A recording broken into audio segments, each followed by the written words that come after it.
You ask Tiger to calculate. This deals with finding the midpoint between 2 points. The midpoint between the 2 points is -77,5.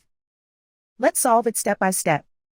Plot the 2 points and calculate the midpoint using the formula. The coordinates of point 1 are x1 equals -58, y1 equals -26. The coordinates of point 2 are x2 equals -96, y2 equals 36.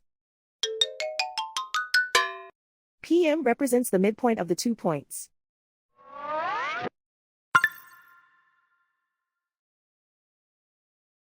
Use the x values in the midpoint formula to find the midpoints x. x1 equals -58. x2 equals -96. Simplify the arithmetic.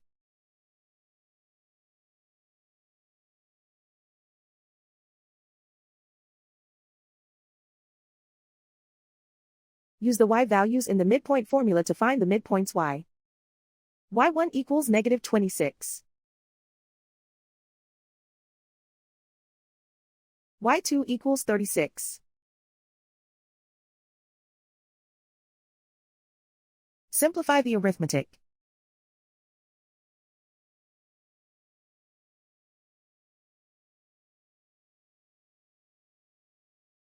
And so, the midpoint is -77,5.